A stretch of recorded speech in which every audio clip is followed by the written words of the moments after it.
Hi, my name is Wendy Altobello. I'm a legal expert, but I also have my home-based business. And I just finished a book and I thought it was really interesting. And I think it's very useful to many entrepreneurs of us out there. And that's why I thought I would share some chapters with you. And the book is this one, The 22 Immutable Laws of Marketing by Ries and Jack Trout. Actually, this book is the basics of marketing, and I think we should all read it. But for those who don't like to read, it might also be useful to just watch my videos and catch whatever you can. So, most marketers are inclined to believe that anything is possible with enough effort, with creativity, with determination, and especially with the willingness to pay a lot of money for it.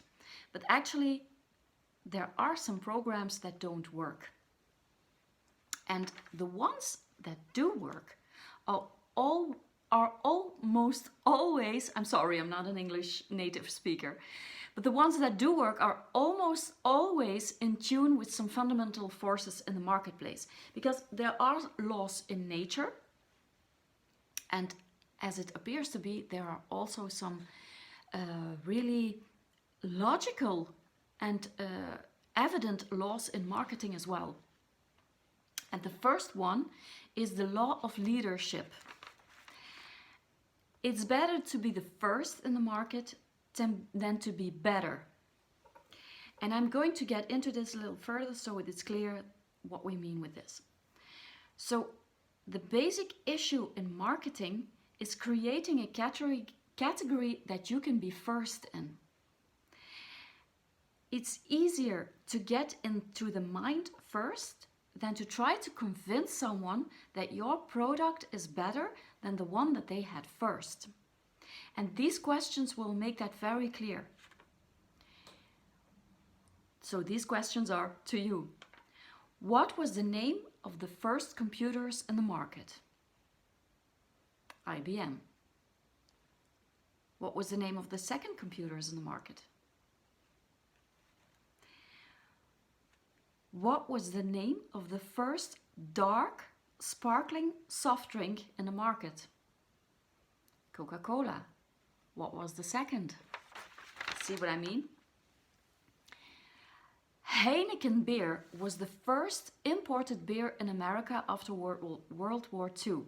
And 40 years later, it's still the #1 imported beer. Now, in the meantime, there are about 425 imported beers in America, and still it's #1. Heineken is still #1. I don't think that's because it's the best tasting beer. It was just there first. Now, the law of leadership applies to any product, any category or brand.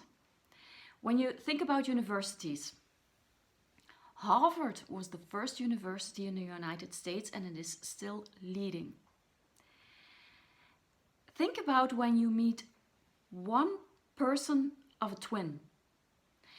When you meet the first person, you have a connection with the person, you like the person, and when you meet the second, it's not completely the same. The first one in your mind will always be the most sympathetic person of the two. The same goes without a partner, a man or a woman. I'm sure that there are better men and women out there than the ones that we chose to marry with. But human nature has the tendency to stick to what we know, to stay there with what we know. And the same applies to automobiles. Jeep was the first four-wheel drive off-road vehicle. Chrysler introduced the first minivan and it still owns 50% of the minivan market. Gillette was the first safety razor. One reason that the first brand seems to maintain is that the name often becomes generic. And here you can think also about Jeep and Chrysler, but also think about Velcro or Post-it. Now, still many companies commit to the better product strategy instead of being the first. But unfortunately, things like benchmarking, they don't work. Because even though reality proves different, people perceive the first product as being the superior one. It's in their mind and they are not very much inclined to change that opinion. Marketing is a battle of perceptions and not of products. Now, if you are second in the market, you don't have to panic. Don't worry, life isn't over. You're not necessarily doomed because fortunately there are 21 more laws, which will come back in another video. Thank you for watching. Bye.